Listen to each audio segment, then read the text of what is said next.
سلام، خیلی خوش اومدین به کانال من مهدیه هستم. بریم که با هم یه پاستا آلفردو خیلی خوشمزه رو درست کنیم. مطمئنم که اکثر شماها این پاستای خوشمزه رو امتحان کردین. نیاز داریم به قارچ که من اول پوست قارچ رو میگیرم، بعد قارچ رو خورد میکنم. شما اگر که نمیخواین این کار رو بکنید میتونید قارچ رو پوستش رو نگیرید بعد قارچ رو خورد کنید. دوست عزیزم، خوشحال میشم که کلیپ رو لایک کنی و اگر عضو کانال نشدی حتما عضو کانال بشی و کلیپ رو توی فضای مجازی برای دوستات هم بفرستی.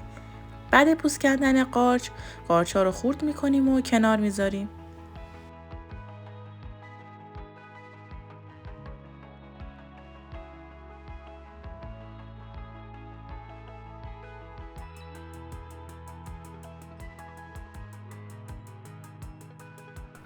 سینه مرغ یا فیله مرغم به ابعادی که دوست دارید خورد کنید، یا اینکه مکعبی ریز خورد کنید یا نواری بلند.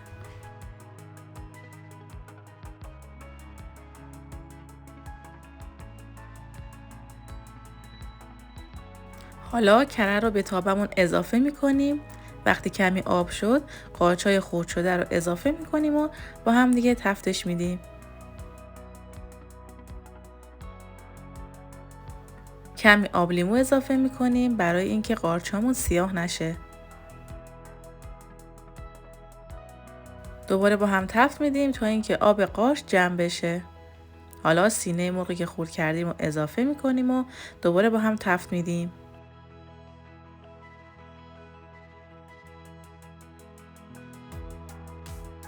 سیر رنده شده رو اضافه میکنیم.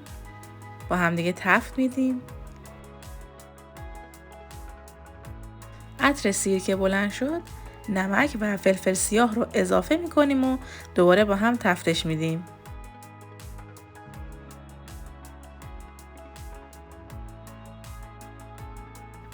شیر رو اضافه میکنیم.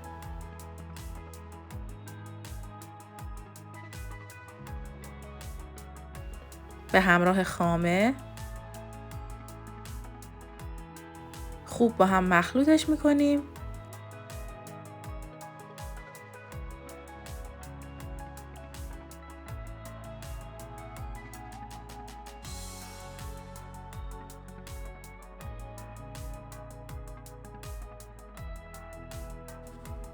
حالا بهش پنیر پیتزا رو اضافه میکنیم و دوباره با هم مخلوط میکنیم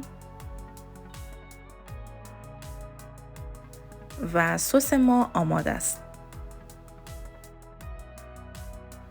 حالا به آب در حال جوش پاستاها رو اضافه میکنیم و اجازه میدیم پاستاها پخته بشن.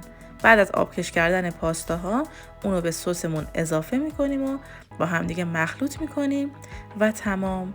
پاستای خوشمزه ما آماده است. امیدوارم که در کنار عزیزانتون درست کنید و لذتشو ببرید. نوش جان.